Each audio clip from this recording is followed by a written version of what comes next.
नमस्कार करतो साहेब. नमस्कार नमस्कार.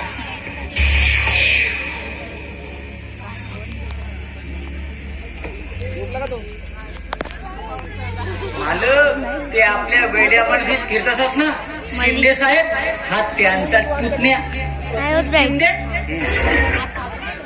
इथं ब्राईटनेस पण व्हिडिओ नाही होय अतुल, अरे खूप वाईट झालं. बिचारा वेड्याहून फिरतात गाव बर. बरं तुझं काय काम होतं का माझ्याकडे विशेष? हो, विशेषच काम होतं. अहो, गावात दारूचे अवैध धंदे फार वाढले आहेत. पण गावात पिण्याच्या पाण्याची अजिबात व्यवस्था नाही. मी कालच पंचायत समितीला जाऊन आलो. जल जीवन मिशन योजनेअंतर्गत पिण्याच्या पाण्यासाठी भरपूर निधी आला आहे, पण नळ योजनेचं काम अद्याप सुरू झालं नाही. तो सगळा पैसा आम्ही घेऊन बसलो. असं तुला जर वाटत असेल ना, तो तर तुझा गैरसमज आहे. काय रे, अख्ख्या गावाचा ठेका घेतला की काय तू? हे माझ्या प्रश्नाचं उत्तर नाही. मग तुला प्रश्न करायचा तुझी लायकी आहे का मला? मी गावाचा नागरिक आहे आणि प्रत्येक योजना कार्यान्वित का होत नाही हा विचारण्याचा मला अधिकार आहे. अहो, बाजूचं गाव बघा आणि आपलं गाव, त्या गावाची प्रगती बघा आणि आपल्या गावाची. आपल्या गावात प्रगती तर सोडाच, पण तुमच्या कारकिर्दीत एकतरी सुधारणा झाली का एवढं सांगा.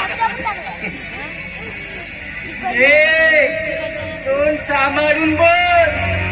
कुणासमोर बोलतो याचं भान तरी आहे का तुला? बोलू द्या त्याला. हे बघा सरपंच साहेब, मी इथे वाद घालायला आलेलो नाही. अहो, या गोर गरिबांचा पैसा, या लोकांसाठी आलेला निधी इथे खर्च झालाच पाहिजे. पण एकही योजना इथे लागू होत नाही, तर तो सगळा पैसा गेला कुठे? अच्छा, म्हणजे सर्व पैशाचा हिशोब, सर्व व्यवहार आम्ही तुला सांगावं नाही? ठीक आहे, सांगतोय. अरे तो सर्व पैसा मी खाऊन टाकला.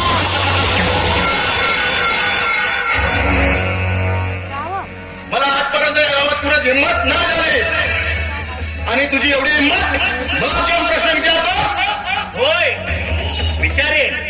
तुमच्या पैशावर लाळ गाळणारे कुत्रे या गावात असतील आणि ते तुम्हाला घाबरत असतील, पण मी त्यातला नाही. लक्षात ठेवा सरपंच साहेब, आलेल्या योजनाचा आणि निधीचा हिशोब तुम्हाला इथे द्यावा लागेल, म्हणजे द्यावाच लागेल.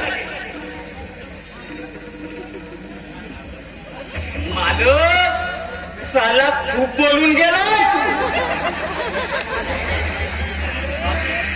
हा त्या माधवीचा प्रियकर हो.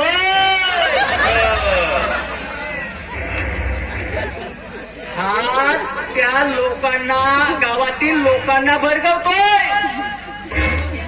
मालक, तुम्ही फक्त इशारा करा, नाही साल्याचा गेम वाजवला तर.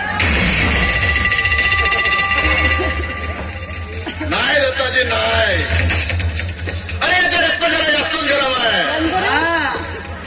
बरं सबुरीने घ्यावं लागल. बघू वेळ आल्यावर.